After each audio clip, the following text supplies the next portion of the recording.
Hello दोस्तों, I am कैसर एजाज खान और आप देख रहे हैं फिल्मी नाइट टुडे।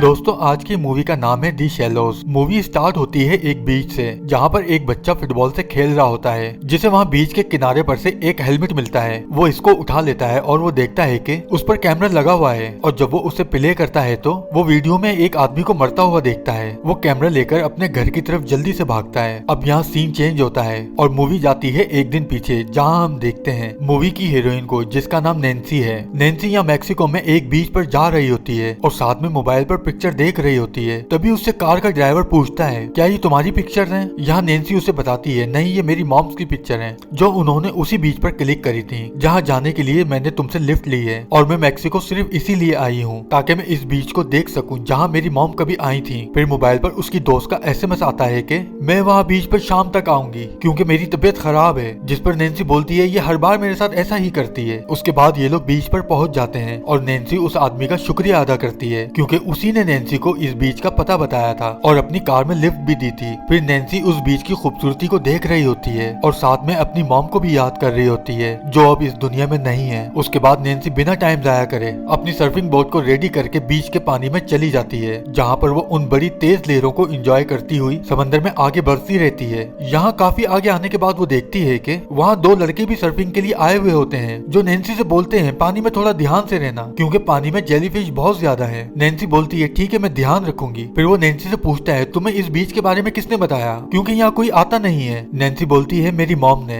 फिर बातचीत के बाद ये लोग साथ में काफी देर सर्फिंग करते हैं और खूब एंजॉय करते हैं उन बड़ी बड़ी लहरों के साथ। उसके बाद नैन्सी पानी से बाहर आती है और तभी उसकी छोटी बहन की वीडियो कॉल आ जाती है, जिससे नैन्सी पूछती है, बताओ मैं कहाँ हूँ। वो बीच को देखकर बोलती है, तुमने सच में ये बीच ढूंढ लिया। ये लोग बातें कर ही रहे होते हैं कि नैन्सी के डैड कॉल पर आ जाते हैं, जो नैन्सी से बोलते हैं, बेटा तुम अब घर वापस आ जाओ, तुम्हारा कॉलेज स्टार्ट हो चुका है और ये तुम्हारा आखिरी साल है। नैन्सी बोलती है, मॉम के बिना मेरा दिल नहीं लगता घर पर, मैं मॉम की हर वो जगह घूमना चाहती हूँ जहाँ पर वो कभी गई थी। नैन्सी के डैड बोलते हैं, तुम्हारा डॉक्टर बनना भी तुम्हारी मॉम का ख्वाब था और तुम्हारी मॉम एक स्ट्रॉन्ग औरत थी, तुम्हें भी उसी की तरह बनना चाहिए। पर नैन्सी बोलती है, इन सब का क्या फायदा, मॉम हमें छोड़कर चली गई। नैन्सी अपने डैड से बाय बोलती है, पर नैन्सी के डैड बोलते हैं, बेटा प्लीज वापस आ जाओ, लेकिन नैन्सी फोन बंद कर देती है। उसके बाद बैग में सामान रखकर दोबारा से सर्फिंग के लिए पानी में चली जाती है। तभी हमें दिखाया जाता है नैन्सी की दोस्त एना का मैसेज आता है कि वो शाम को भी बीच पर नहीं आ रही क्योंकि उसे किसी के साथ डेट पर जाना है। दूसरी जगह नैन्सी जब पानी में आगे जा रही होती है तो पानी में लहरें जोर पर होती हैं क्योंकि अब शाम होने को थी। उसके बाद वहाँ वही लड़के वापस जा रहे होते हैं और वो लड़के नैन्सी से बोलते हैं, चलो मैडम सूरज डूबने वाला है। यहाँ नैन्सी उनसे बोलती है, हाँ बस कुछ देर और मैं यहाँ बैठना चाहती हूँ। फिर वो लड़के पानी से बाहर चले जाते हैं। तभी वहाँ नैन्सी को पानी में कुछ हलचल महसूस होती है, लेकिन उसे पानी में कोई चीज दिखाई नहीं देती। फिर वो सरफेस बोर्ड पर लेट जाती है। तभी पानी में से एक डॉल्फिन नैन्सी के ऊपर से छलांग लगाती हुई चली जाती है। नैन्सी डॉल्फिन के झुंड को एंजॉय कर रही होती है और उस झुंड के पीछे जा रही होती है। तभी उसे सामने कुछ दिखता है। वो थोड़ा आगे जाकर देखती है तो वहाँ काफी बड़ी व्हेल मछली जख्मी हालत में होती है, जिसे परिंदे नोचकर खा रहे होते हैं। उसके बाद वो सर्फिंग करती हुई बाहर आ रही होती है कि एक शार्क उससे जोर से टकराती है, जिसकी वजह से वो नीचे नोकीले पत्थरों से टकराती है और यहाँ टक्कर इतनी जोरदार थी कि उसकी सर्फिंग बोट की बेल्ट भी टूट गई थी। उसके बाद वो पानी के ऊपर आकर अपनी बोट पर बैठी रही होती है कि तभी शार्क उसे नीचे टांग पकड़कर खींच लेती है, जिसकी वजह से उसके पैर से काफी खून निकल रहा होता है। फिर वो उसका पैर छोड़ देती है। नैन्सी ऊपर आकर देखती है वो किनारे से दूर है और वहाँ नजदीक वही जख्मी व्हेल मछली होती है। वो जल्दी से उसकी तरफ जाती है। यहाँ उसके पीछे वो शार्क भी आ रही होती है, मगर नैन्सी जैसे तैसे करके उस जख्मी व्हेल पर चढ़ जाती है। फिर वो अपना जख्म देखती है जो काफी गहरा होता है। फिर वो खून रोकने के लिए जख्म के ऊपर बेल्ट बांध देती है और दर्द की वजह से लेट जाती है। तभी उसकी नजर सामने उन्हीं लड़कों पर पड़ती है जो अभी वहाँ से निकल ही रहे होते हैं। नैन्सी उन्हें जोर से आवाज देती है और उन्हें रुकने का इशारा करती है। फिर वो अपनी जीप रोक लेते हैं, लेकिन यहाँ उन लड़कों ने अपनी जीप नैन्सी को देखकर नहीं रोकी थी, बल्कि अपनी जीप की रस्सी बांधने के लिए रोकी थी। फिर वो रस्सी बांधकर वहाँ से चले जाते हैं और यहाँ नैन्सी चिल्लाती हुई रह जाती है। उसके बाद नैन्सी देखती है कि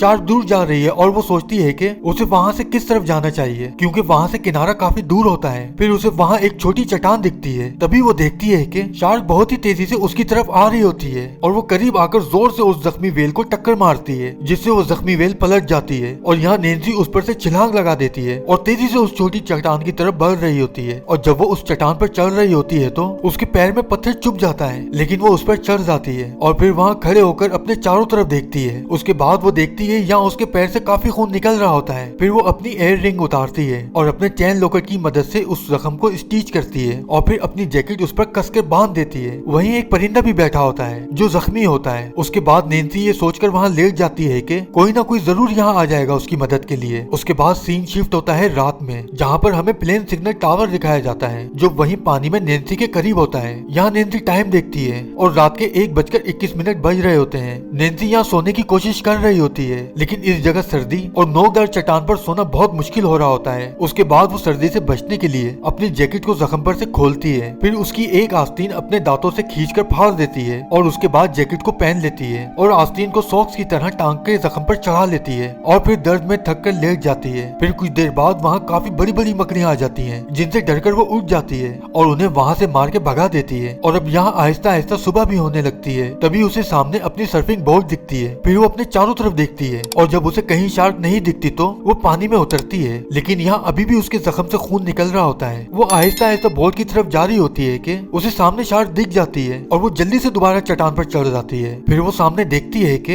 एक आदमी किनारे पर लेटा है। वो उसे मदद के लिए जोर जोर से आवाज लगाती है। उसकी आवाज से वो आदमी उठ जाता है और फिर सामने देखता है कि एक लड़की सामने से उसे इशारा कर रही है। वो उसे देखकर मुस्कुराता है क्योंकि वो नशे में होता है। फिर नैन्सी उसे मोबाइल और बैग का इशारा करती है। वो आदमी उसका इशारा समझ जाता है और वहीं बड़े बैग की तरफ जाता है। नैन्सी खुश हो जाती है कि अब तो काम बन जाएगा। उसके बाद वो आदमी बैग से मोबाइल और पैसे निकालकर अपनी जेब में रख लेता है और बैग टांगकर वहाँ से जाने लगता है। यहाँ नैन्सी उसे मदद का बोल रही होती है, लेकिन तभी उसकी नजर पानी में सर्फिंग बोर्ड पर पड़ती है। वो सोचता है क्यों ना इसे भी साथ ले जाऊं। और जब वो पानी में जाता है तो नैन्सी उसे चिल्ला चिल्ला कर बोल रही होती है कि पानी में मत आओ, यहाँ शार्क है। लेकिन वो मवाली एक नहीं सुनता और जब वो उस बोट को वापस लेकर आ रहा होता है तो हम देखते हैं नैन्सी उसे देखकर रो रही होती है। और यहाँ हम देखते हैं वो आदमी किनारे पर घिसटता हुआ बाहर निकल रहा होता है, लेकिन उसके जिस्म का आधा हिस्सा पीछे कटा हुआ होता है। फिर सीन चेंज होता है और हम देखते हैं दिन के 12 बज चुके हैं। तभी वहाँ एक जीप आती है और इधर नैन्सी आंखें बंद करे लेटी होती है। और जब उनकी बातों की आवाज सुनकर वो सामने देखती है तो ये वही कल वाले लड़के होते हैं, जिन्हें देखकर वो जोर से चिल्लाकर वापस जाने का बोलती है। लेकिन वो लड़के अपनी मस्ती में आगे चलते आते हैं और तभी वहाँ शार्क एक लड़के को अपने मुंह में जकड़ लेती है और दूसरा लड़का जल्दी जल्दी नैन्सी की तरफ आ रहा होता है, लेकिन अचानक वो भी पानी में गायब हो जाता है और फिर उसकी सर्फिंग बोट के 2 टुकड़े हवा में उछलते हैं। नैन्सी अभी वहीं देख ही रही होती है कि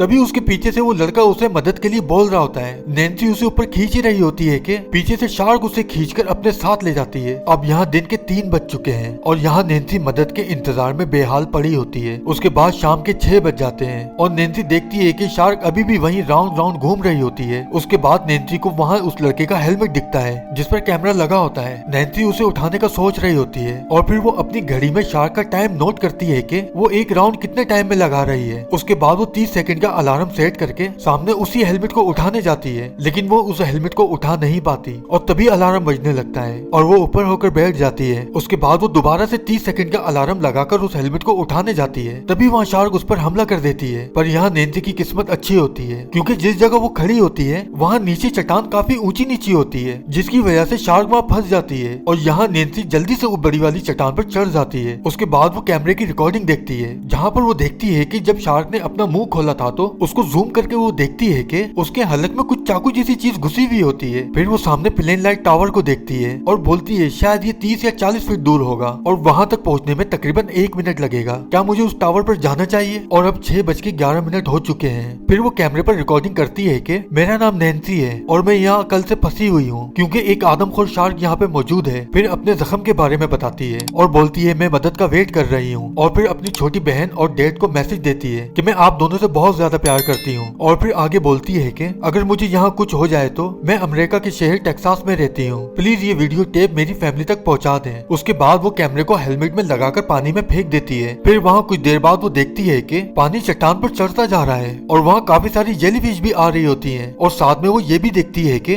जेलीफिश के आने की वजह से शार्क उस चट्टान से दूर होती जा रही है। वो सोचती है यही मौका है वहाँ उस टावर पर जाने का और वो पानी में उतर जाती है। तभी वो पीछे देखती है कि शार्क भी तेजी से उसी के पीछे आ रही होती है। वो जल्दी से पानी में और नीचे चली जाती है जहाँ पर काफी सारी जेलीफिश होती हैं, पर यहाँ एक जेलीफिश नैन्सी को भी जोर का झटका दे देती है और जब शार्क वहाँ आती है तो वो उन जेलीफिश से टकराती हुई आगे भाग जाती है और तभी उसे सामने टावर का लंगर नजर आता है। वो तेजी से उसकी तरफ बढ़ रही होती है और जब वो उस पर चढ़ रही होती है तो वहाँ शार्क उस टावर को टक्कर मार देती है, जिसकी वजह से नैन्सी जब नीचे गिर रही होती है तो उस लोहे की सीढ़ी का सरिया टूटकर उसके हाथ में आ जाता है और यहाँ वो सरिया नैन्सी उस शार्क को मारकर जख्मी कर देती है और जल्दी से दोबारा टावर पर चढ़ जाती है। और अब यहाँ नैन्सी कुछ सुकून का सांस लेती है। फिर उसे वहाँ से एक कार्गो शिप गुजरता हुआ दिखता है। वो उसे रोकने के लिए टावर के ऊपर चढ़ने का रास्ता ढूंढ ही रही होती है कि उसे वहाँ एक बॉक्स दिखता है। वो उसे खोलने की कोशिश करती है लेकिन समंदरी पानी की वजह से उसमें जंग आ चुका होता है और वो खुल नहीं रहा होता। फिर वो काफी कोशिश करने के बाद उसे खोल लेती है। उसमें फ्लेयर गन होती है पर बॉक्स खोलने के दौरान फ्लेयर गन के कारतूस नीचे पानी में गिर जाते हैं। फिर वो बड़ी मुश्किल से उन कारतूस को उठाकर गन चलाती है तो वो कारतूस ठीक तरह से काम नहीं करता और वो ऊपर जाने के बजाय नीचे पानी में गिर जाता है। उसके बाद वो दूसरा फायर करती है पर वो भी ठीक तरह से काम नहीं करता। फिर जब वो तीसरा फायर करने लगती है तो वो देखती है वो शिप बहुत ज्यादा दूर जा चुका होता है। फिर वो डिसहार्ट होकर वहीं बैठ जाती है और अब हम देखते हैं उसी बच्चे को जिसे हमने मूवी के स्टार्ट में हेलमेट उठाते और कैमरे की रिकॉर्डिंग देखते हुए देखा था और वो अपने घर भागता हुआ चला गया था और यहाँ नैन्सी के जख्म से खून निकलकर पानी में गिर रहा होता है, जिसकी खुशबू से वो शार्क उस टावर को जोर जोर से टक्कर मार रही होती है। फिर नैन्सी उस पर फ्लेयर गन से फायर करती है जिससे उसे कोई खास फर्क नहीं पड़ता। उसके बाद नैन्सी टावर के टॉप पर चढ़ जाती है और वहाँ पानी में वेल मछली के पेट फटने की वजह से ऑयल निकल रहा होता है और जब वो शार्क की तरफ फायर करती है तो फ्लेयर की वजह से पानी में आग लग जाती है पर शार्क पानी के अंदर चली जाती है और फिर बाहर निकलकर अपने दांतों से टावर को पकड़ के नीचे गिरा देती है। फिर यहाँ नैन्सी जल्दी से उस टावर के जाल के बीच में घुस जाती है लेकिन वो शार्क पागल हो चुकी होती है। वो अपने बड़े बड़े दांतों से पूरे टावर को तहस नहस कर देती है और यहाँ नैन्सी टावर की दूसरी तरफ कूद जाती है और वो देखती है कि टावर के लंगर की चेन अब टूटने ही वाली है। वो चेन के दूसरे सिरे को पकड़कर अपने जख्म को खोल देती है। खून की खुशबू से शार्क और जोश में आ जाती है और झटका देकर चेन को तोड़ देती है। दूसरी जगह नैन्सी उस चेन के साथ बहुत तेजी से लंगर की तरफ खींची जाती है और यहाँ शार्क भी खून की खुशबू से फुल स्पीड से उसके पीछे आ रही होती है। लंगर के नजदीक आते ही नैन्सी साइड में हो जाती है पर शार्क इतनी तेजी से मुड़ नहीं सकती थी और वो सीधा लंगर में टकरा जाती है और मुंह खुला होने की वजह से वो लंगर उसके मुंह में घुस जाता है और यहाँ शार्क का काम तमाम हो जाता है। दूसरी जगह वो बच्चा भी अपने डैड को बुलाकर ले आता है जो वही आदमी होता है जिसने नैन्सी को यहाँ बीच पर लाने के लिए लिफ्ट दी थी। वो देखता है वहाँ किनारे पर एक आदमी मरा हुआ है। तभी वो बच्चा बताता है कि सामने कोई है और जब वो आदमी वहाँ जाता है तो वहाँ नैन्सी बेहोश पड़ी होती है। वो उसको उठाकर बाहर रेत पर ले आता है और बच्चे को मदद लाने भेजता है और तभी यहाँ नैन्सी को भी होश आ जाता है और वो सामने अपनी मॉम को देख रही होती है और उनसे बोलती है मैं ठीक हूँ। फिर यहाँ मूवी जाती है 1 साल आगे जहाँ पर हम देखते हैं नैन्सी का पैर अब बिल्कुल ठीक हो चुका है और वो अपने शहर टेक्सास के बीच पर है जहाँ पर उसकी छोटी बहन और डैड भी है और नैन्सी डॉक्टर बन चुकी है और आज 1 साल बाद वो फिर से सर्फिंग करने पानी में जाती है। और दोस्तों इसी के साथ यहाँ इस मूवी का एंड होता है। अगर आपको मूवी अच्छी लगी हो तो इसे लाइक शेयर और चैनल को सब्सक्राइब करना मत भूलिएगा और साथ में बेल के बटन को भी प्रेस कर दीजिएगा ताकि आने वाली हर वीडियो का नोटिफिकेशन आपको मिलता रहे। शुक्रिया।